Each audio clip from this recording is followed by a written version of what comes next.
horse racing fans, and welcome to the Sport of Kings, your window into the world of horse racing. On today's show, our own Carmen Thomas makes a return to the track announcer's booth. We'll look at Round Table, the greatest turf horse ever. Our trip down memory lane features Wonderkind. Our salute to the champions. Hey, today we feature the 1990 Breeders' Cup Sprint. And our race of the week features the Langley Stakes. Now here he is, BC's ambassador to the world of horse racing, Mr. Tommy Walski. One of the most difficult jobs at any racetrack obviously would be that of the racing announcer. Don't believe me? Watch this. Smelly is flying on the front end. Will Lacey now picked up the scent of Smelly, and he's second, 2.5 off the leader, Smelly. Smelly's got plenty left for the straightaway. They come for the final 8th mile. Smelly has a lead. Then JR's Horizon and Flying Feet. Oh, the sweet, sweet Smelly of success. Bursting through, Pinocchio. Pinocchio puts that nose in front. Then there's a gap of 3 to Dola Hika Makarakadola, and then it's Dika Haka Makarakadola, and the trailer is Dola Rola Rola Rakadaka Molahola. Keeping that in mind, we hope you enjoyed those little clips. Last season, our Carmen Thomas decided she would take a chance and call a race and went up to visit local track announcer Dan Jukic. This is what happened last year. Hi, Carmen. Hey, Dan. Are you ready to try and call a race? I'm ready. Are you sure you got all the horses down? Any last words of advice? Just take a look at the horses when they go into the gate. Try and correlate the numbers to the colors that the jockeys are wearing. But you're going to have a little tough time in this one because we got an entry in here. And with an entry, they don't start out of 1, 2, 3, 4, 5, 6. They're going to be staggered in that gate. So, Carmen, there's the binoculars. Okay. There's your program. Thank you. We'll get you a headset.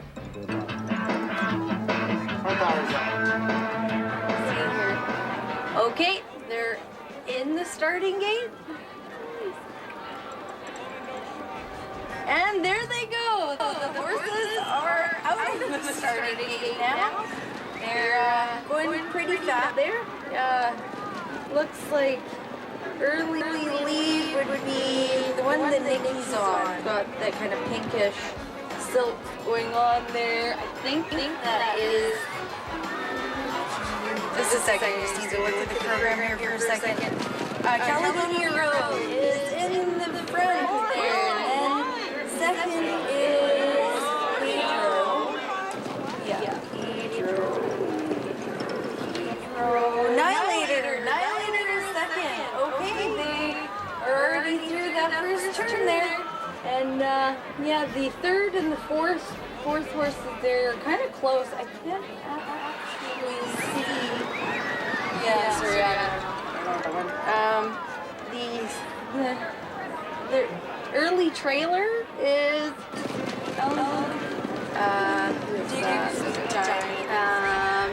okay, that's Lord Samurai. Okay, the race is over. Good job, Lord Samurai. Woo! After that session with Dan Jukic last season, Carmen vowed that she would come back stronger than ever. This year, she went back on the roof, and let's see how she did. Hello? I'm back, Dan. Oh, no! No, I swear, Dan, this time I'm going to do a really good job calling a race. All right, then you get one more chance. Okay, let's go. All right.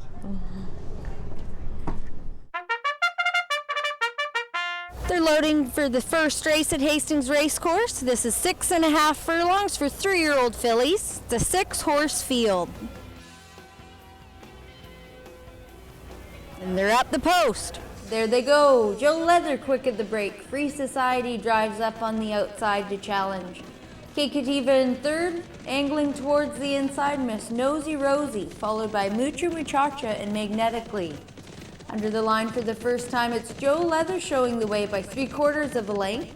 On the outside, Free Society second by a length and a corner.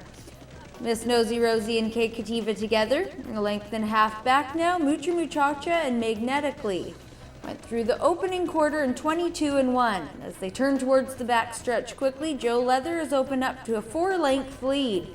Free Society now being passed by Kate Kativa, and to her inside, Miss Nosy Rosie. followed by Magnetically and Mucha Muchacha.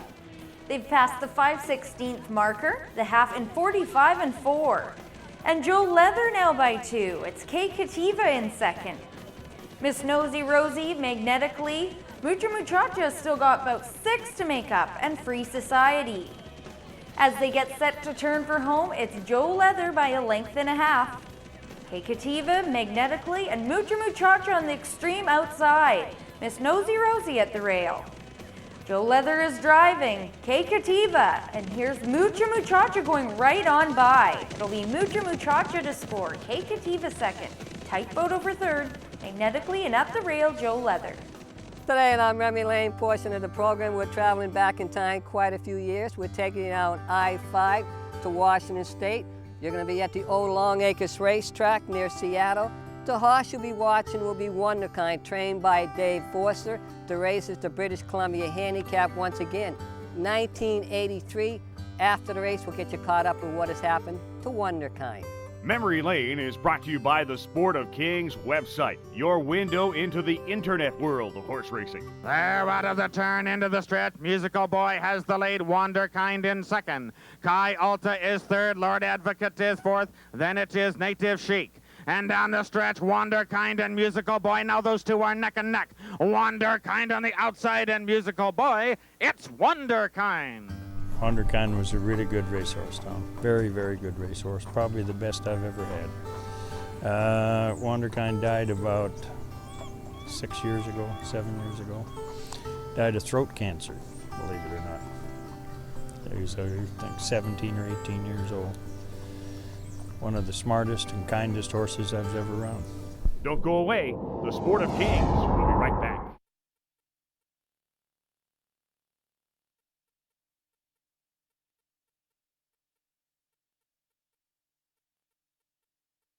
Now to get you up to date with all the happenings in and around the track, let's saddle up with our own Carmen Thomas. Hastings Racecourse's leading apprentice jockey Justin Stein made his riding debut in Woodbine last week. Stein picked up mounts last Wednesday and Thursday, and it wasn't long before he had a win. I caught up with Stein this week to ask him about the trip and how it felt to win at Woodbine. It's a good experience, trying a new track and trying the mile track out. It's a lot more open, you have a lot more time to sit and wait, and you don't have to rush into the first turn, so it's a good experience. This was also the chance to set the record straight on whether or not Stein plans on leaving Hastings permanently to ride at Woodbine. I don't really have any plans, and if I do, I'm not sure when it would be. Maybe next year, or maybe at the end of this season. Coming up tomorrow is the richest stakes race in the Northwest, coming from Emerald Downs in Seattle. It's the $250,000 Long Acres Mile. This race has drawn horse nominations from all over, including California, Washington, and there are even a few local horses nominated. Recent BC Cup Classic winner Roscoe Pito is one of the potential local runners, as well as Quiet Cash. Also running tomorrow at Emerald Downs is the $100,000 Emerald Breeders' Cup Distaff. Once again, local horses are taking part in this race. Trainer Dave Forster has 2 horses slated to run. That's Socorro County and Summer Symphony. As you may recall, Summer Symphony was last year's BC Breeders' Cup Oaks winner. And don't forget, racing fans, you don't have to travel to Seattle to watch these races live. They will be simulcast here, and you can also bet directly into U.S. pools for these races. That's because Emerald Downs is now one of the tracks that Hastings has commingling partnership with. Recently, adjustments were made to the track surface here at Hastings Racecourse. Metamucil was added to work as a stabilizing powder, binding together the water, dirt, sand, and fiber which make up the track surface. This will make for a safer track as horses can get a better grip while they run. There's a new food voucher program at Hastings eligible to all grooms and hot walkers. The program is available through the Winners Foundation. I spoke with Program Director Joe Gray earlier this week and asked him what the program is all about. Well, the voucher program was started by HEI and the Winners Foundation got together, and it's for the lower income people on the backside. They get an extra 33% off their meals. And it's just a great thing for the low-income people on the backside. Racing fans may have noticed in addition to the racing program, now in the center of each program is a section called Program Basics. Great Canadian Gaming Corporation and Hastings Racecourse have added this section to make the program user-friendly. It covers all the program basics from where you'd find the horse's name to reading past performances. And don't forget that the annual yearling and mix sale is coming up in a few short weeks. The sale begins with the CTHS Yearling Parade on Monday, September 12th. This is also the day you can purchase broodmares or weanlings. Then the yearling sale takes place the following day, September 13th at noon. I'm Carmen Thomas, and now you're back on track. Perhaps one of the most controversial subjects when it comes to the sport of horse racing obviously would be weight. Horses carrying weight. There's an old adage that too much weight can stop a train. The piece you're about to watch features the legendary horse from the 50s, one of the best turf horses ever to race. That would be Round Table. During his career, Round Table carried weight of over 130 pounds 25 times and won most of those races. Once again, he was voted the best grass horse ever in the sport of thoroughbred racing. Let's take a look at this remarkable feature produced by the late racing historian Joe Burnham, narrated by LA disc jockey Pete Smith. You've asked for features like this, we're giving it to you. Probably one of the soundest, toughest colts in history, Round Table had a complete symmetry and absolute lack of blemish. He raced in the colors of Travis Kerr, running at 10 different tracks at age 3 alone.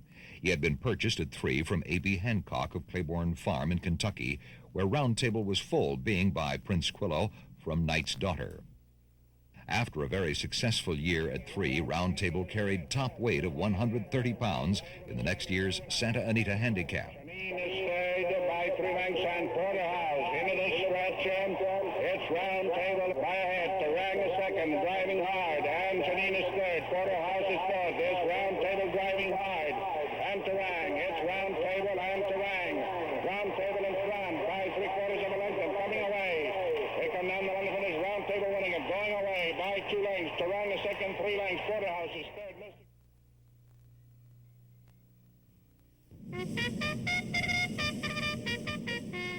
Moving across town to Hollywood Park, Round Table, number 3, with his regular rider, Bill Shoemaker up, was assigned 132 pounds in the Argonaut Handicap. So incensed was owner Kerr at this heavy impose so early in the season that, although Round Table was allowed to run this day, he never again competed at Hollywood Park. He was meeting tough, seasoned horses over a track which favored speed, and this race indicates how weight can affect even a great thoroughbred. They're off and running. At the start of Shawneen breaking. Going past the stands the first time, it is apparent that Shoemaker is content to play the waiting game. He notes that How Now, Shawneen, and Terang all are showing early speed and setting a fast pace. He lets them go and settles for 5th. If Shoe forces Round Table at this point, he will lose precious ground going wide around the turn. Round Table is 5th by a length and Showing extreme confidence in his mount, Shoemaker holds Round Table in 5th position going down the backstretch. He's saving him at every pole, knowing that with 132 pounds up, he cannot ask for more than one big run from his horse. Heading into the far turn, Shoemaker sees that the time is now to go after the leaders. He takes Round Table to the outside of Like Magic. Then, still saving ground, he moves past Terang on the inside. by a length and a half. Terang is next and Round Table. He must now decide whether to go inside of the 2 leaders or play it safe and go around them for the drive.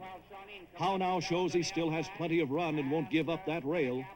So Shoemaker heads Round Table to the outside and starts his final drive for home. And now it's Round Table and How Now. They're coming down to the wire. Round Table and How Now holding on gamely. It's going to be close. And we will call it Round Table winning it by a nose. He won, but just barely. Round Table was the best grass horse of his time, and maybe of all time. Horse of the Year in 1958, he was grass champion 3 years in a row.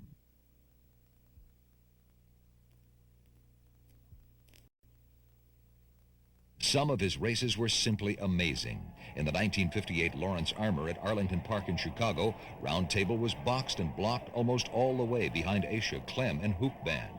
Into the stretch, Bill Hartack found room and set sail after Clem. Round Table carried 130 pounds this day to 110 assigned to Clem.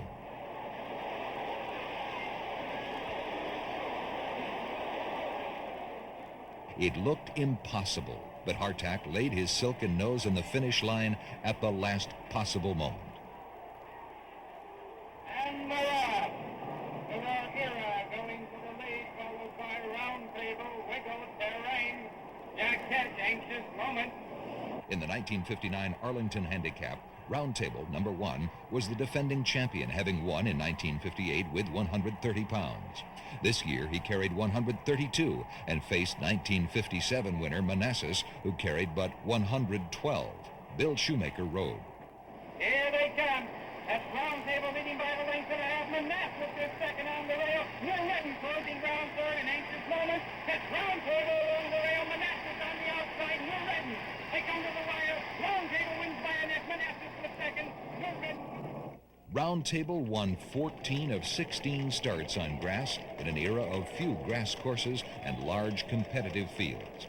He carried 130 pounds or more on 25 occasions and established or equaled 16 world, American, or track records.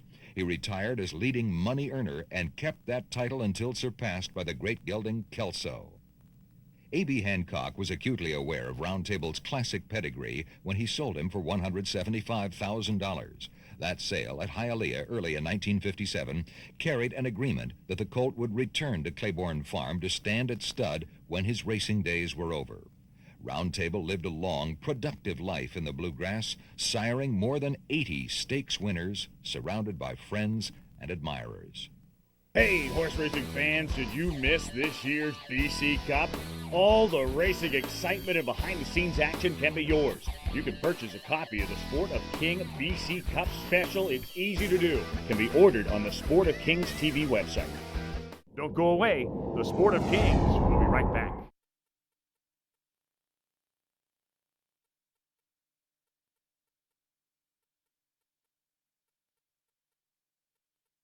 On our race of the week today, we're featuring 3-year-olds who are competing in the $40,000 Langley Stakes. It'll be run at the distance of 1 mile and 16ths. A couple of these horses are hoping to be ready for the September BC Derby. Let's go visit the athletes now. Today's race of the week brings together some of the best 3-year-olds at Hastings in the Langley Stakes. They'll be going 1 mile and a 16th. They'll be going for a purse of $40,000. Spaghetti Mouse is owned by Mr. and Mrs. Nick Felicella. Spaghetti Mouse drives the rail today. She'll be close to the lead from the start. Get a little about who you have in the Langley. Spaghetti Mouse. Yeah, he's still learning. The horse seems to be on his game, and we look forward to running him again. Good luck. Thank you. Timely Brush is owned by Ross McLeod. Timely Brush is a Florida bred who has won sprinting here at Hastings, but has yet to take a distance here. He's coming into the race real good right now, Tom. We think he's got, some ability, and we're just going to take a shot in the dark here with him. Appearance Fee is owned by Thomas Bell. Appearance Fee is a Kentucky bred, making his first start at Hastings. Who you got in the Langley? Appearance Fee. We picked him up out of Southern California with Tom Bell, and it's a horse that we watched for a little while. Pamjet is owned by John Hanson and Cheap Charlie Stable. Pamjet is a New York bred that has had success going a distance at Hastings, but today's field will certainly be a test. I have Pamjet in this race, a horse that we claimed. We had originally looked at him in the sale when they had brought the horses up for the sale, and we were one of the underbidders, so when he dropped in for 15, we thought he'd be worth taking. Lone Link is owned by Lone Pine Limited. Lone Link picks up the hot apprentice jockey, but will need a big effort to win today. Well, we've got Lone Link, and he's just an up-and-comer. We don't know if he's just caliber or not. But he ran third in a stake on, a couple of weeks ago, and he impressed us a bit. He's So Regal is owned by Jeffrey Sangera. He's So Regal is a strong route horse. He's picked up a savvy stakes rider in Fuentes, and he'll be tough to beat today. We've got He's So Regal. We bought him about a month and a half ago from Richard Yates for Jeff Sangera, and he's a working project. Tommy's Topper is owned by KK Sangera. Tommy's Topper is well-traveled this year and is making his Hastings debut today. I've got Tommy's Topper, and I expect him to run big. And now, let's enjoy some of the best 3-year-olds going head-to-head. Let's enjoy the Langley Stakes. Here they go. Field of 7 3-year-olds sent on the way in the Langley. Spaghetti Mouse from the inside. Appearance fee. Tommy's Topper hustled hard on the outside. Lone Link in 4th. Pamjet is 5th. He's So Regal. And Timely Brush is the early trailer. They're on the turn. Spaghetti Mouse has the lead from the rail now by a half. On the outside, Tommy's Topper is second by 2.5. It's Appearance Fee in third by 3. Lone Link, Pamjet at the rail. He's So Regal 6th on the outside. And the trailer, Timely Brush, he's 10 from the lead. The opening quarter, a lively 23-2 as they head to the clubhouse turn. Spaghetti Mouse from the rail, still with the lead by a neck. Tommy's Topper on the outside is second by 2.5. It's Appearance Fee in third now by 4. Lone Link, Pamjet at the rail. He's So Regal and Timely Brush. As they turn for the backstretch, a half, 46-2. And Spaghetti Mouse continues to lead it with Tommy's Topper still right there on the outside. 3 lengths back, Appearance Fee. Big break of 5 to He's So Regal. Pamjet, Lone Link. And now moving up on the outside is Timely Brush. They've reached the far turn. 6 furlongs, 1:11-2. And from between runners now, Tommy's Topper by a head. Spaghetti Mouse, Appearance Fee, ranging up on the outside. He's So Regal is also closing ground, and Timely Brush as they turn for home. It's Appearance Fee, now with the lead by 1.5 lengths. On the outside, Timely Brush, He's So Regal. Tommy's Topper at the rail. Appearance Fee, He's So Regal. Appearance Fee to score in the Langley. He's So Regal second. Timely Brush third. Jake, a little about the race. This horse was a lot more aggressive than I thought, so at the first stages, you know, but I thought he coming off them mile tracks, he may have thought he was sprinting, because that's where they line up to sprint down on the mile tracks. He's awful aggressive the first part of it, but he finally dropped back off the bit and relaxed beautiful, and when I called on him, he came. That was awesome, absolutely incredible. I mean, we knew there was something special about this horse, but you never can tell how they run on the smaller surface here, but I was very impressed with that run. Looking forward to the BC Derby?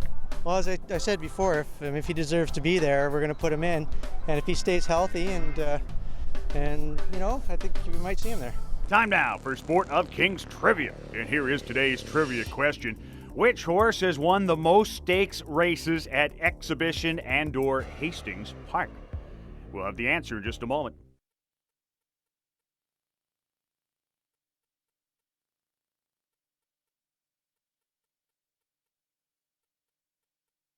Time now for the answer to today's trivia question. John Frank's Queen of Exhibition Park, Delta Colleen, had 18 winners at the track. If you ever wondered how much Lady Luck plays in the winning of a horse race, we're about to show you on our Vancouver Province Salute to the Champions. This setup goes like this. The year's 1990, you're at Belmont Park Racetrack in New York.